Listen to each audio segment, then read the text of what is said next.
71 ವರ್ಷದ ವೃದ್ಧೆಯೊಬ್ಬರು ಆನ್ಲೈನ್ನಲ್ಲಿ ಹಾಲು ಖರೀದಿ ಮಾಡಲು ಹೋಗಿ 18.5 ಲಕ್ಷ ರೂಪಾಯಿ ಕಳೆದುಕೊಂಡ ಘಟನೆ ಮುಂಬೈನಲ್ಲಿ ನಡೆದಿದೆ. ಮುಂಬೈನ ವಡಾಲದಲ್ಲಿ ವಾಸ ಮಾಡುತ್ತಿರುವಂತಹ ಮಹಿಳೆ ಹಾಲನ್ನು ಆನ್ಲೈನ್ನಲ್ಲಿ ಬುಕ್ ಮಾಡಿದ್ರು. ಆಗ ದೀಪಕ್ ಎಂಬ ವ್ಯಕ್ತಿ ಕರೆ ಮಾಡಿ ತಾನು ಹಾಲು ಕಂಪನಿಯಿಂದ ಕರೆ ಮಾಡುತ್ತಿರುವುದಾಗಿ ಹೇಳಿದ.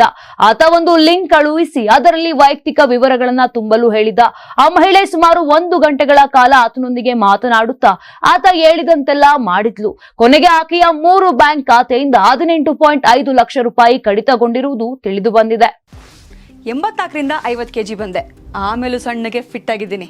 ಅದಕ್ಕೆ ನಾನು ಯೂಸ್ ಮಾಡ್ತಾ ಇರೋದು ಜೀನಿ ಸ್ಲಿಮ್. ಸಣ್ಣ ಆಗಕ್ಕೆ ಜೀನಿ ಸ್ಲಿಮ್ ಯೂಸ್ ಮಾಡದೆ ಹೆಲ್ದಿನೂ ಅದೇ. ನೀವು ಸಣ್ಣ ಆಗ್ಬೇಕಾ, ಹೆಲ್ದಿ ಆಗ್ಬೇಕಾ? ಹಾಗಿದ್ರೆ ಜೀನಿ ಸ್ಲಿಮ್ ಯೂಸ್ ಮಾಡಿ. ಸಣ್ಣ ಆಗೋದಕ್ಕೆ ಯಾವುದೋ ಪ್ರಾಡಕ್ಟ್ ಹೇಳ್ತಾ ಇದ್ದಾಳೆ, ಏನಾದರೂ ಸೈಡ್ ಎಫೆಕ್ಟ್ಸ್ ಇದೆ ಅಂತ ಯೋಚನೆ ಮಾಡ್ತಾ ಇದ್ದೀರಾ? ಖಂಡಿತ ಇಲ್ಲ. ಯಾಕಂದ್ರೆ ಇದು ಕೆಮಿಕಲ್ ಫ್ರೀ. ಸಣ್ಣ ಆಗಬೇಕು ಅಂದರೆ ಜೀನಿ ಸ್ಲಿಮ್ ಯೂಸ್ ಮಾಡಿ. ಹೆಚ್ಚಿನ ಮಾಹಿತಿಗೆ ಕೆಳಗೆ ಡಿಸ್ಪ್ಲೇ ಆಗ್ತಿರೋ ನಂಬರ್ಗೆ ಕಾಲ್ ಮಾಡಿ.